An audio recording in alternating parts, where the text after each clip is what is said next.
នេះមេគាត់មកដែរនេះបាទនេះ idol ហ្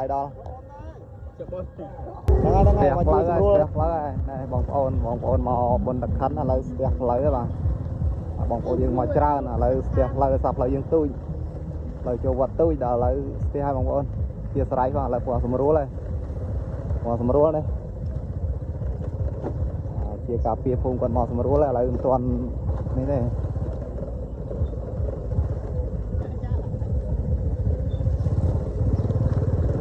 ថ្ងៃឲ្យគេមកបើកផ្លូវមក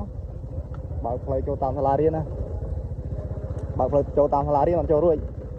ហើយស្ទះផ្លូវហ្នឹងបងប្អូននេះ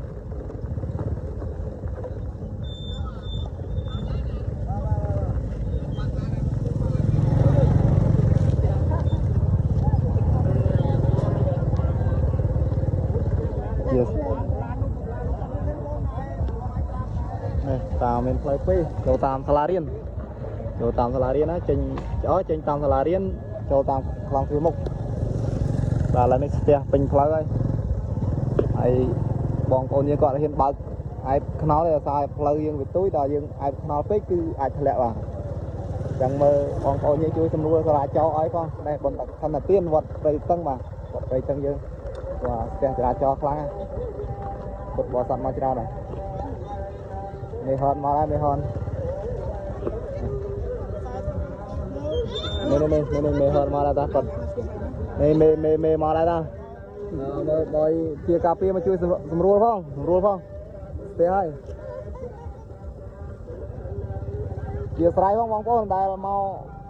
បុណ្យឥឡូវមិនអីទេឥឡូវខាងជាការពារគាត់នឹងជួយសម្រួលហើយចរាចរណ៍ទីធ្លាវត្តនៅសាលាទេបងប្អូនមិនអីទេចូលមកបាន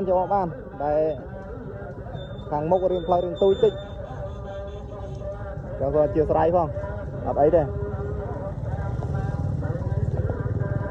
នេះផ្លូវចូលនៅចូលរួចបានជាធម្មតាយើងបើកផ្លូវចេញមួយផ្លូវចូលមួយកណ្ដាលយើងមកច្រាស់គ្នាគឺមកអត់រួចទេបាទចឹងឲ្យគាត់មកជួយសម្រួលផងឲ្យគាត់ចេញតាមសាលារៀនទៅចូលតាមផ្លូវមុខនេះមេគាត់មកដែរនេះបាទនេះ idol ហ្នឹងហើយមកជួយសម្រួលចរាចរណ៍ផងដោយសារផ្លូវមុខស្ទះខាងក្នុងវត្តគឺពេញអស់ហើយឡានហ្នឹងហើយបងប្អូនមានតែប៉ុណ្្នឹងទេចាំមានព័ត៌មានអាប់ដេតថែមខ្ញុំរាយការណ៍តាមហ្នឹងទៀតឡាននៅតាមចូលតាមសាលារៀននេះហើយសម្រួលគាត់ចូលតាមសាលារៀនទៅចូលតាមសាលារៀនបឋមសិក្សានេះតែយើងចេញទៅរួចហើយ